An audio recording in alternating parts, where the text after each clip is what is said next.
What is up, guys, and welcome back to the channel. We have set number 75190 First Order Star Destroyer. Now, as you can see, this set is based on episode 8, The Last Jedi, and as you can see, it comes with 6 minifigures. We have Supreme Leader Snoke, First Order Officer, First Order Shuttle Pilot. We have 2 First Order Stormtroopers, 1 of a Pauldron, a medical droid, and an evil version of BB-8. So as you can see, in the minifigure scale, this is actually a really nice Star Destroyer for a retail price of $150. We're going to find out if it's actually worth it, so let's get to the figures. Starting out, we have Supreme Leader Snoke, one of the most interesting figures from the movie. As you can see, he comes with this really unique gold design. I don't remember a figure getting this much of a shiny gold design in any other figure, but nonetheless, his uniform looks actually really cool. The creepy face, and obviously we can see some of his skin on the torso. The unique gold design for this figure looks absolutely phenomenal. At the back, we can obviously see the continuing prints for the torso with his belt, and obviously some damages on the head with some real nice like a skull and his skin tone. Yeah, I really like the First Order officers. They don't have any specific rank to them, although like we obviously know like General Hux, he's one of the main generals of the army, but nonetheless the specifically officers there isn't any rank, so it's actually a really nice detail. He comes with this really nice metallic look to it, like the metallic legs and the torso, with a really unique head cap, but nonetheless the really obviously like a printing on his face with been used on any other stormtroopers and sand troopers. I really like the metallic design that they actually decide to look him.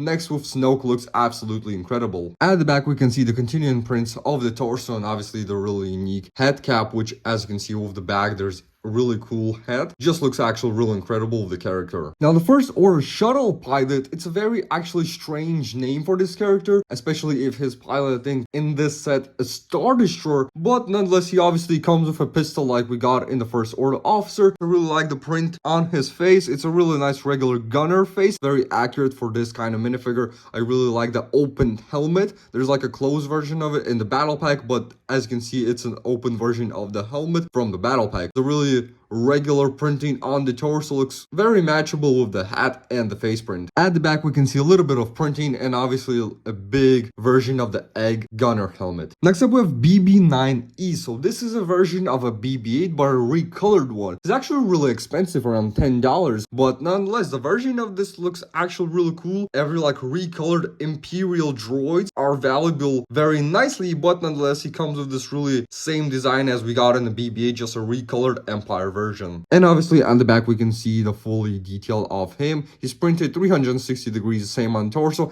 and a little bit of same printing on the back. Now there is something unique in this First Order Stormtroopers. You get 2 of them, one with a pauldron and one with nothing. As you can see they both come with blasters. If you look at the helmets, we can see the newer version of the helmet in the pauldron version, which is the same thing why Phasma is actually expensive, because of the comparison of the 2 helmet designs. So as you can see this is a side by side on the First Order Stormtroopers one, but nonetheless the pauldron design is actually really similar to the Imperial ones. A really nice addition to a First Order Stormtrooper, and the redesigned helmet looks actually a lot better than the first one. And last but not least we have a medical droid. I don't think it's supposed to be like a minifigure, but nonetheless still a really nice addition to the set. It's like the medical droid from the Darth Vader transformation. Now how compact the Star Destroyer is, I think they designed it very phenomenally, with inclusion of 8 stud shooters on each side. I think it's one of the best Star Destroyer we got at that time. We'll get into it in a minute. So as you can see the Star Destroyer is designed symmetrically the same on both sides. We have this really nice nose piece coming to the top. We can get the 4 stud shooter missiles on one side and 4 on the other side, but nonetheless a really nice tiled up look to it. It looks actually really cool. I really like a studs to it, and obviously some tiled off pieces. The back section shows 8 small engines and 3 bigger ones. So as you can see there is something pieces.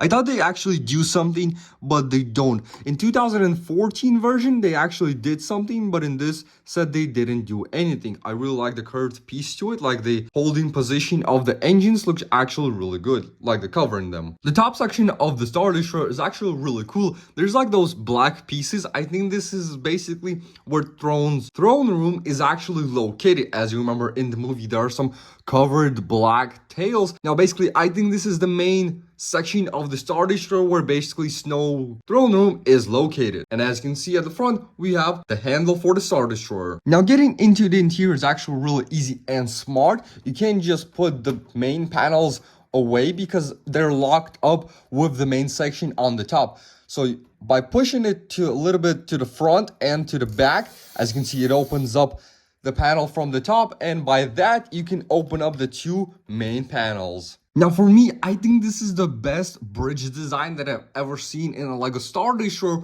With the red lineup design, looks actually really cool. As you can see, we have the 4 seats on the bottom section of the bridge, and as you can see, we have some really nice control panels. One of the lights on the Death Star look, and obviously we have some really nice control panels, I think, for the droid design like BB-9E, and obviously you have the main section on the front, which we can put our officer. But I don't think the officer is actually minifigure scale to the bridge. I don't remember Star Destroyer with a closing bridge because all the main Star Destroyers is actually closing because of the back section. I never actually saw how the bridge can actually close with the minifigures on the bridge. Now getting to the second section of the Star Destroyer, we have the main control panel. As you can see, we have a lot of buttons, we have the 3 main computers. There are a lot of stickers in the set. Most of the computers is actually stickers, sadly, but nonetheless on the next side we can see some ladder for officer to go to the bridge, and obviously from the bridge to the control panel. But as you can see, they fit there very nicely. I really like how minifigure scale the computers are actually are, and we have some holdings for our blasters and obviously some other weapons. And as you can see, we have the second door with a really nice mechanism to the handling piece, but nonetheless there's a really nice door to get to the third room. On the third room we can see 3 seats with a really nice table. Sadly there isn't like any computer section or anything, but on this section, as you can see, we have a really nice control panel, and on the back section we have a really nice piece to hold our medical droid. So as you can see, there is a little bit of the thing that actually holds the medical droid,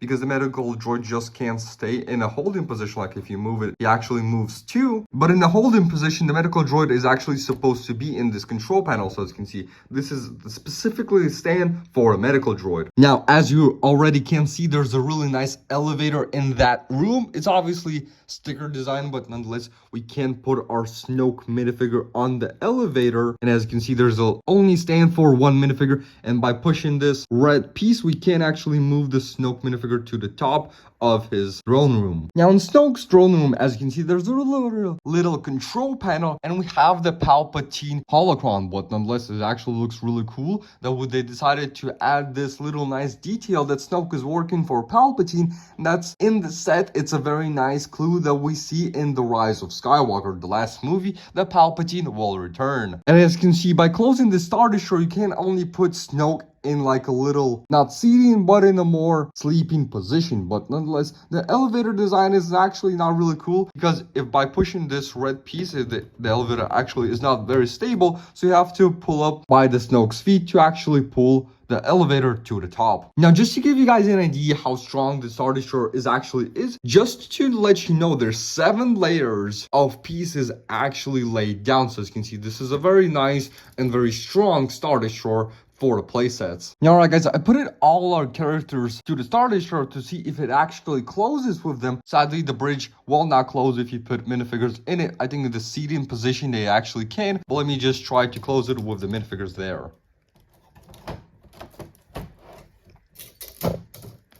And by that you can see the Star Destroyer closes very nicely, and by holding this handle, the Star Destroyer actually obviously has a really nice swooshability with the minifigures even inside. Alright guys, just to give you a comparison of how big the Star Destroyer actually is, we have the Resistance Bomber from the same Last Jedi episode, but nonetheless, the Resistance Bomber looks like a lot bigger than the First Order Star Destroyer, compared like the Star Destroyer is supposed to be like 10x bigger than the First Order Bomber, but nonetheless, the really nice detail of the sets looks absolutely incredible. And if you want to see a review on the Resistance Bomber, please let me know in the comment section down below. Alright guys, so thank you so much for watching this review. I hope you really enjoyed it. I think as the Star Destroyer and the figures are actually really great. I really like the interior of the Star Destroyer. This is actually a really nice design with the red carpet and everything. The really nice Snoke throne room, as you remember we got in other set, but nonetheless I really like the shuttle. It's a very nice set next to the Resistance Bomber. So don't forget to like and subscribe,